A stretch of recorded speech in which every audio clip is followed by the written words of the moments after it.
My group was assigned Transgender Learners, and this was created by Michaela, Chandler, Kristen, Jamie, and Ashley. So what does transgender mean? According to the Merriam-Webster Dictionary, transgender is defined as a person whose gender identity differs from the sex the person had or was identified as having at birth. So this could mean a male identifies as a female or a female identifies as a male. There are a lot of laws that protect transgender kids, and the first one I want to talk about is Title IX. This law bans sex discrimination in schools, and it applies to all schools, kindergarten through 12th grade. The next is the Equal Access Act, which requires all student organizations, such as the Gay Straight Alliance or Pride Alliance, to be treated equally. This means schools can't ban these types of organizations. And the last one I want to talk about is Family Educational Rights and Privacy Act. This law protects all personal information about students in school records and makes it illegal for schools to share that information with others without the student's permission. Bullying is a big problem with transgender youth today.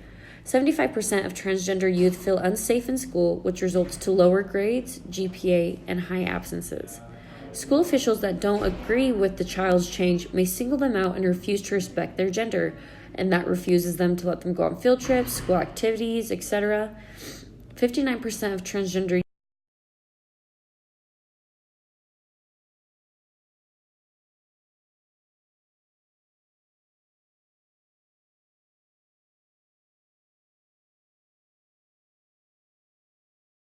So for my topic, I did bathroom policies and sports teams for transgender students. So researching bathroom policies for transgender students, I discovered some facts. 63.4% of transgender students reported avoiding bathrooms. And this can be considered one of the struggles with having these students in the classroom is bullying. And being aware of this and knowing facts about this can allow you to educate students in your classroom and anywhere you go on how to treat others equally and to stop harassing students to the point where they can't go to the bathrooms. Another thing I learned that schools may have a gender support plan, GSP, which is when faculty, transgender students, and their families address issues in schools that include bathroom use and other things like sports teams, which I will get to later.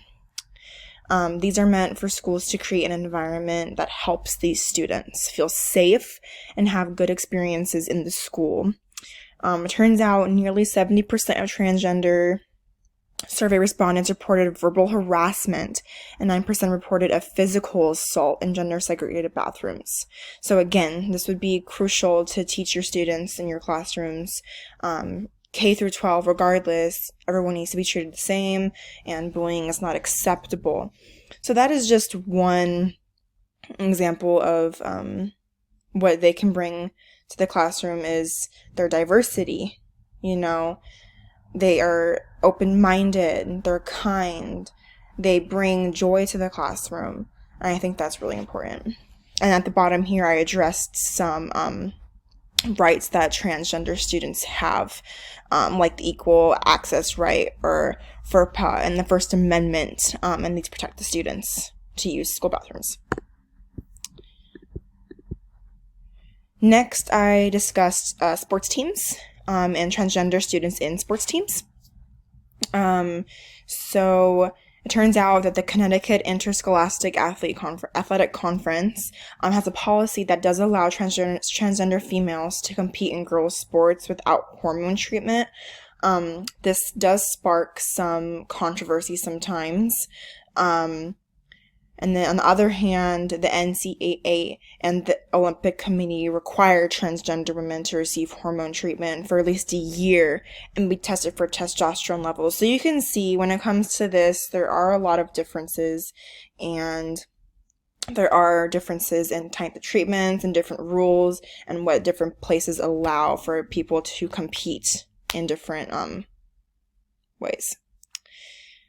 The majority of transgender people have a negative experience when engaging in competitive sports and sports-related physical activity.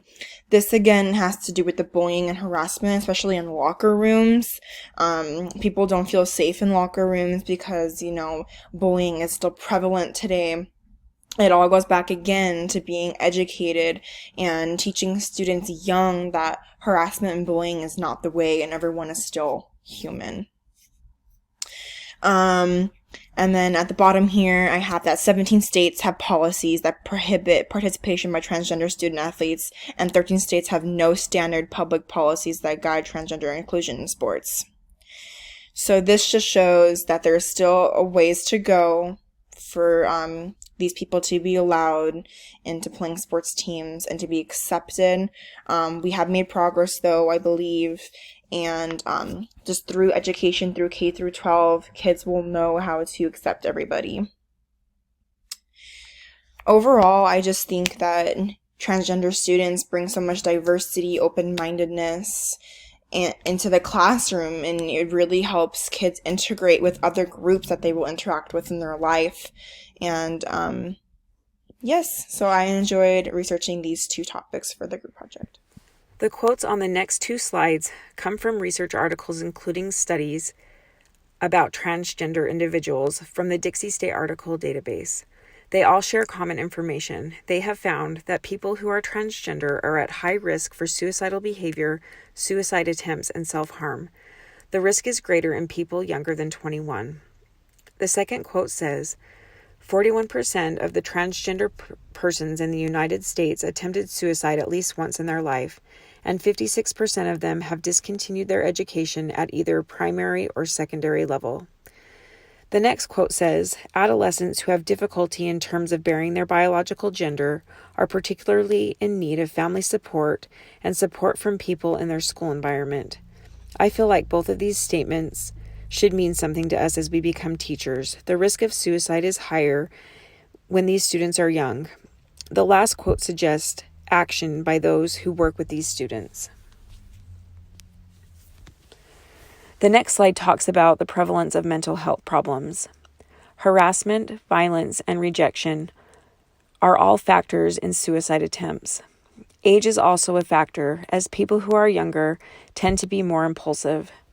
Another common mental health issue in this population is self-harm. They may cut, burn, or hit themselves. This has been found to function as a way to regulate emotions and a way they feel like they can punish themselves. One of these articles reviewed several different studies and pointed out that the research is young and there is not substantial literature available about the transgender population, although each study they discussed showed elevated risk of mental health problems, suicide attempts, and self-harm. The next two slides talk about groups and clubs that support transgender kids. The video is from the group Moms for Transgender Equality and shares the perspective of a mother with a transgender son. Penelope is my third child by birth and born perfectly anatomically to what I would assume was a girl. Everything about Penelope makes us question our categories that we box people into. He's undefinable. When you meet Penelope, Penelope gives you everything that you need to know about him. He's that kid that is super likable. He's creative, he's artistic, he's giddy. He talks more than any of my kids, but he's also physical and determined and a type A. Soon into Penelope's first year, you could see things that were different. Penelope is happy to be right next to his dad doing dad things. And I also noticed that Penelope would mock or imitate and study his brother. Cassius would cough, Penelope would cough. He was literally studying how to be a boy. When Penelope was hiding from me, I knew something was really deep. That was like a big eye-opener. One day, I just pulled Penelope aside and I said, why are you so angry? And Penelope said, because everyone thinks I'm a girl. And, that was that moment when you just everything flips upside down. Transgender was something I did not know anything about. There was the whole process of just getting a lot of information. And then after you research for days and months, you realize you have to decide to like lead from the heart. The collective understanding is that we are who we are from the inside. Sometimes I feel like the world is against us. Sometimes Penelope and all the Penelopes are up against a lot. Many times people say your daughter Penelope, and I say no, it's my son. And, well, she's transgender. No, he's transgender. So you have to keep reinforcing truths. Keep helping people to see it differently. When we treated Penelope as he wanted to be treated, and when we allowed him to present as he wanted to present, he blossomed. And I want Penelope to remain that way. I want him to be able to explore all of the sides of him. We make vows to them that who you are, I respect. Where you're going, I'll go with you.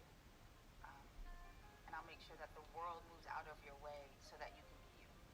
My story is inspirational. My story is triumphant. Penelope's a triumphant kid. Trans kids are like some of the most phenomenal kids. It's a normal, healthy part of the human condition, and I'm happy to share the story because it's a great story to tell.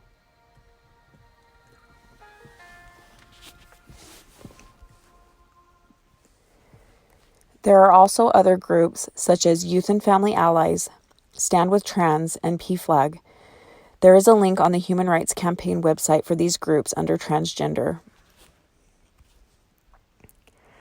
This next video is about a school curriculum called Welcoming Schools. Each state has different laws, and there is controversy about placing this curriculum in all schools. If you've been paying attention in the last year in media and pop culture, you see a lot of transgender narrative. But many parents are still not fully aware how to deal with transgender kids. But there are some schools that are implementing new curriculums talking about the complexities of gender. Most trans youth have attempted suicide, a horrifying statistic linked to another. More than 60% say they've been seriously abused in school. Bullying is a very big problem throughout the country and I'm sure the world. Tara Fleming works for the National Family Coalition, implementing so-called welcoming schools lesson plans for teachers to discuss transgender identity with their students. We have seen definite reductions in gender-biased bullying in schools when they use welcoming schools. When kids feel safe and seen and valued, they do better in school and they do better socially. They thrive, so it's crucial. If Berkeley's main lesson is tolerance, the kids appear to be learning. Whenever I hear about transgender people in the media, especially when it's like of their own accord, I think it's really cool that they're putting themselves out there. I think they should be pretty happy because you're unique and special. I'm a transgender woman. You see this picture? Whoa, that's you? This is me when I was about 7 years old. I grew up in the Philippines. What do you think happens if there's not a support system for a young transgender kid? I would fear that would be loneliness and isolation. Shattered. Yeah, shattered, right? I feel like we want what's best for our kid and for our kid to be happy and for him to be happy being whoever he wants to be. This is not the usual story of having a family support system. You know, we're just sort of unlearning the things that we've been taught. And as adults and parents, we should challenge ourselves to not be bound by those prejudices that we were raised with. Some parents would question, like, this is too early for my kids to talk about transgender. The kids are learning about gender already at school, right? The moment you go to first grade in school, boys here, girls here. So this is available only in California, Virginia. So you could email your local school district about welcoming schools curriculum. You could email the link and the resources that they have.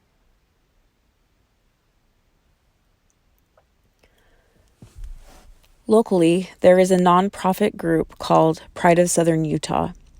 They recently held the Pride Festival in St. George.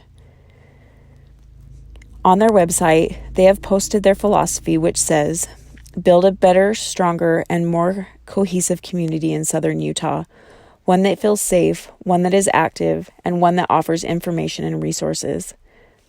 School counselors can also be a great support for transgender students. One thing that is important for kids when they transition is being aware of their chosen pronoun and their chosen name. Consistently using a transgender student's chosen pronoun and name shows respect and affirmation to the transgender student's identity. Then, When this is done by an administrator or a teacher, it sets the standard and expectation for the rest of the school as well. Transgender students should be able to dress as their gender identity. Schools need to be a safe place for the student. Transgender youth can experience a high level of rejection from their families.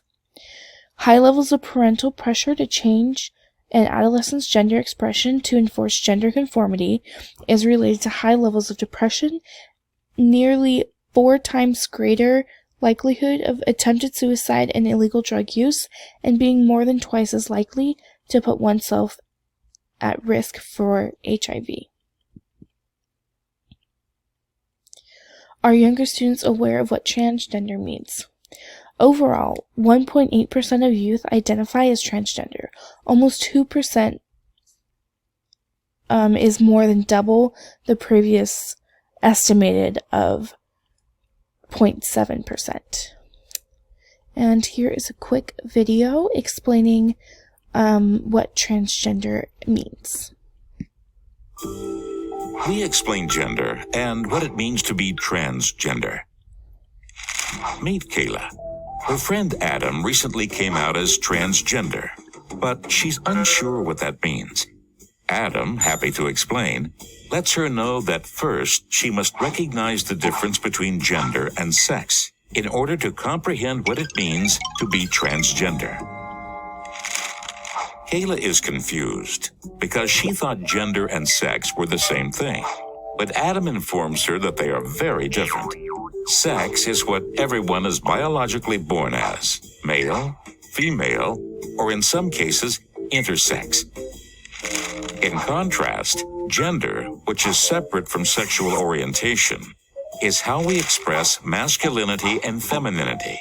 Think of a linear scale with femininity on one side and masculinity on the other. Instead of emoting one or the other based on sex, people can move throughout the gender scale freely and express various degrees of both at will, despite their biological anatomy. Since Kayla's sex and gender identity match, she is considered cisgender. However, transgender people have a gender identity that doesn't match their assigned sex at birth. In Adam's case, he identifies as a trans man, even though his assigned sex was female. Excited to learn more, Kayla wonders, is transgender a third gender? No. Adam reveals that it is an umbrella term that can be used for someone who identifies with the opposite sex, such as Adam, or it can refer to other various genders that aren't exclusively masculine or feminine. This includes bigender, people who identify with two genders, pangender, people who identify with all genders, and even agender, people who are genderless. Ultimately, people can choose from many terms and definitions they think represents their gender identity and also matches their self-expression. With so many different genders, Kayla is uncertain what pronouns she should use. Adam clarifies that it depends on each person's preference. If unsure, there is nothing wrong with asking. Still curious, Kayla wants to know, do all transgender people automatically get hormone therapy and gender reassignment surgery? Adam explains that being transgender does not rely on a physical change. It's about identifying and expressing oneself based on how they feel.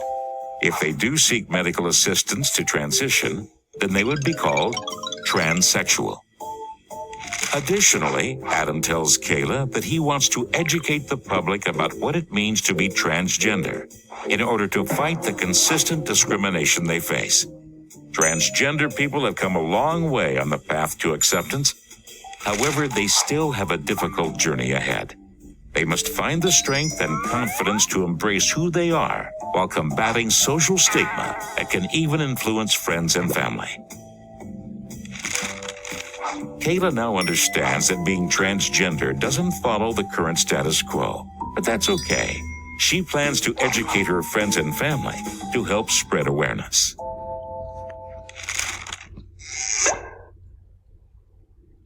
This video could be a good video to show some of the students who don't understand what their peers might be going through as well as others. There are a variety of ways that we as teachers can make the school a safer place for transgendered students. A great way is building awareness. Some schools have practiced this by teaching and raising awareness about transitioning, as well as inviting transgendered people to speak in the class. This is helpful in diffusing stereotypes and biases that some students may have. Some schools also have clubs like GSA, or Gay Straight Alliance, or LGBT, lesbian, gay, bi, and transgendered clubs, which allow students who are transgender to feel safe and allow for education for those who are not. This also creates a safe space for those who are wanting to make the change or curious about it. Most teachers want to make school a safe space for everybody, but sometimes teachers lack knowledge or training to do so. We as teachers can seek training to make school a less discriminatory place. For transgendered students, one of the places with the highest potential for discriminations are in the bathrooms or locker rooms. Whenever it is possible, the student should be able to go to the one that they best identify to. We as teachers can work on empowering them to do so. Finally, one of the most important things a teacher can do for their students' safety is to honor and respect the pronouns that they identify with, as well as allowing them to express themselves in the same ways that other students do. Some examples of these things could be clothing, hair, or their name. As far as school records go, both transgender learners in schools must follow FERPA law, FERPA meaning the Family Educational Rights and Privacy Act.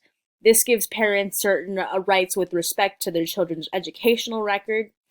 Students are allowed to amend their records if they feel that they are inaccurate, misleading, or in violation of the student's rights privacy. Although the student can make these changes, they must be made by their parents when they are under legal age. However, they can always go back later at an later age and amend these records still. Some reasons that they might seek to do this is for their employers or college admissions.